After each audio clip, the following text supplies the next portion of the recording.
hello, my name is Tate, and today I am shaming myself. That's what's happening. So, if you didn't know, witchathon happened last weekish. If you don't know what witchathon is, it's this thing that Rhiannon from Crescent Moon Reads, whom I love, she holds it 4 times a year for different seasons or stages throughout the year of witchery. I'm sorry, I don't know that much about witches, so I don't know if that's the correct word to use seasons, but I'm trying my best, I'm sorry. And this one was Ostara Witchathon. I decided to participate on the day of, which is why I never saw TBR. This is why I don't feel in the mornings. So yeah, basically this video, as you can probably tell from the title, is going to be me saying my TBR and saying how badly I did on my TBR. Because even though I tried to cheat a little bit, I still mega failed this readathon, and I feel so bad, but you know what? We tried our best. Also, side note, you can probably see this thing on my thumb, and you might notice the bandage on the back of my hand. I'm fine. It didn't break it or anything. I got bit by a dog while I was at the Cash Humane Society because reasons. But everything is fine. The dog is fine. I am fine. Everything's good. So don't worry about it. Just ignore the fact that my thumb is huge and orange. Okay, so TBR for this Star Witchathon. There were 7 challenges, and I'm just going to go through and list what books I had on my TBR for each one. The first challenge was Ostara is a time of rebirth and new life, so pick a book in a genre you don't normally read. So for this challenge, my goal was to read The 7 Husbands of Evelyn Hugo by Taylor Jenkins Reid. I picked this one because I don't normally read historical fiction, so I figured that counted pretty well. Also, I really wanted to read it because this book is hyped as fuck, and I just wanted to get to it, because I finally got a hold of it thanks to that great Kindle deal, so I just wanted to read it. Anyway, moving on. The second challenge was Flowers Are a Symbol of Spring. Read a book with flowers on the cover. For this, I think it's valid. I might have been a little bit of cheating, but I think it worked that I picked Forever and Always Lara Jean by Jenny Hunt. It has flowers on the thing that's on her chair, so I think that works. I think that's valid. I've read the other 2 books, so I wanted to read this one and finish it up, even if I was sad to not have any more Lara Jean and Peter content. The third challenge was Ostara begins to bring in a season of fertility. Choose a romance book. For this one, I picked The Night Circus by Erin Morgenstern because there is a romance in it. I mean, it's not the only plot, but it's definitely a big thing and very, very important to the plot and kind of hinges the plot, so I picked that one. Ooh, I need to go grab that book. I'll be right back. Challenge number 4 is Warm Weather is Coming Back Around. Pick a book set in a warm climate. And for this, I picked Darius the Great is Not Okay by Adib Khorram. Might be saying that wrong. I'm very sorry. This book, if you don't know what it's about, I haven't been saying what any of these books are about, by the way. Sorry about that, but most of them I think everyone knows because they've been popular books so far. This one, if you don't know what it's about, it's basically about this boy named Darius, and he is a fractional Persian, so he's half Persian, half not, and he's going to Iran for the first time, and he doesn't feel like he's going to fit in there. He has clinical depression, which doesn't help things, but then he meets another boy there. It's supposed to be a book about just kind of friendship and finding yourself, I guess, but a lot of it is set in Iran, so that's pretty warm, so it counted. Challenge number 5 wasn't really a book, it was just the weather is getting nicer, so get outside and read a book in nature.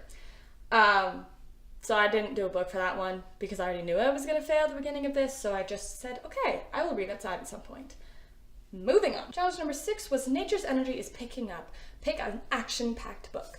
And for this, and Rhiannon was very happy that I chose this one, I picked The Devouring Grey by Christine Lynn Herman. This book, which comes out in April of 2019, this year, is basically about this town called Four Paths, and in the woods of Four Paths, there's this monster. There's kind of this other town that you can fall into called the Grey, and it has this monster that kills you. And so there are these 4 founding families that for a long time have been tasked with protecting the town, and they all have different powers. Some of them are supposed to be the leaders, some of them can make these stone creatures to protect the town, lots of fancy things like that. So basically this follows 3 founder kids. There's Justin Hawthorne, who is part of kind of the leader squad, and he is struggling because he doesn't have powers and his family's making him hide it from everyone, and he wants to protect the town, but he can't because he failed his ritual to get powers. Then we also have Violet, who has just moved here. She knows basically nothing in the beginning of what this town is, but she's reeling from the loss of her sister and is trying to deal with that and is trying to understand more about her family because her mom never talks about it.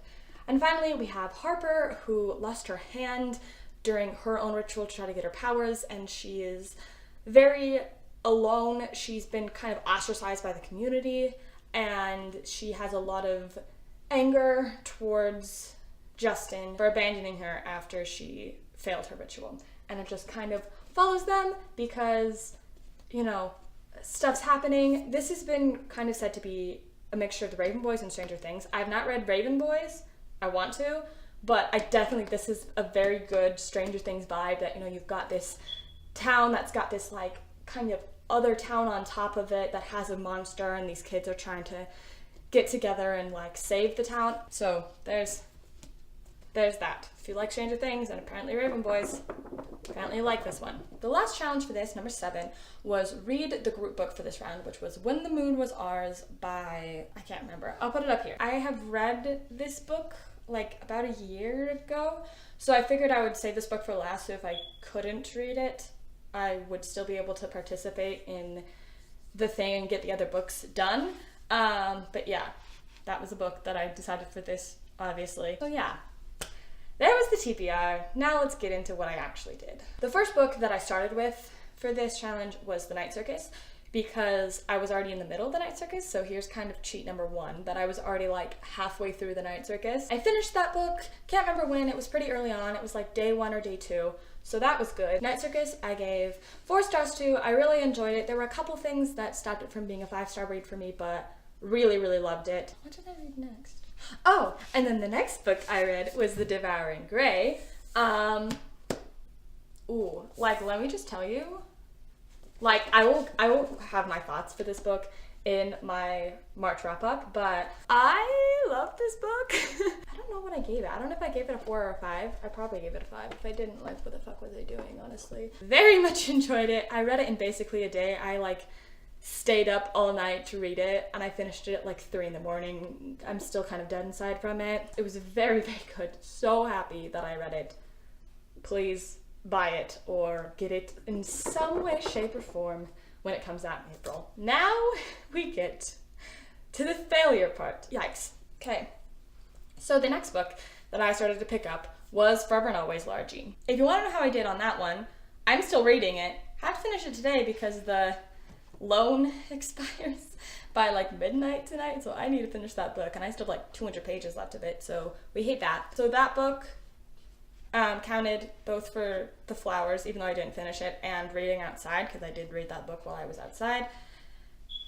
And that's all I did. That's all I got done.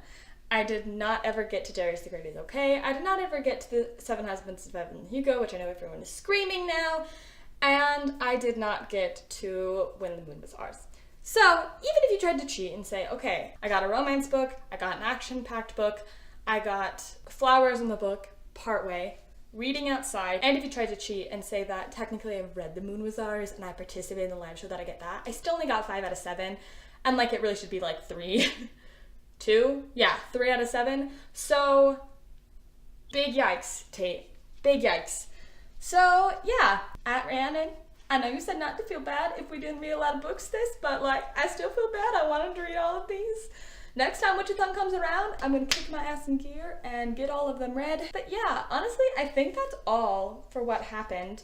I do want to try to read the books that I didn't finish sometime soon, especially 7 Husbands of Evelyn Hugo, because like, oh boy, girl needs to read that. Yeah, if you didn't check out the live show for A Star Witchathon and you've read When the Moon Was Ours, I would recommend going and watching it because it was a really good discussion, and you'll get to see Rhiannon laugh at my idiocy like 3 different times during that live show, so like that's a great thing to be a part of. Yeah, and make sure to follow Rhiannon. If you participated in the Star Witchathon, let me know what books you did for your TBR and what books you enjoyed, how much you got done, things like that, because I like seeing what other people read. If you've read any of the books that were on my TBR or that I read, also let me know about that. Tell me if you enjoyed them too.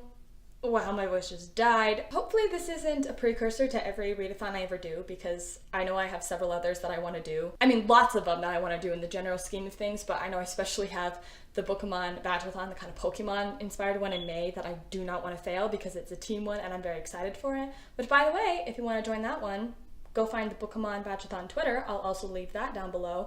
And join a team. I'm on Team Mystic if you want to join me, but all of the teams will be great. And we're gonna have a fun time. Even if you don't like Pokemon, it's a great time. I can't really do my normal snaps that well because of this thumb, so this is gonna be a little fake, but thanks for watching. See you next time. Bye-bye!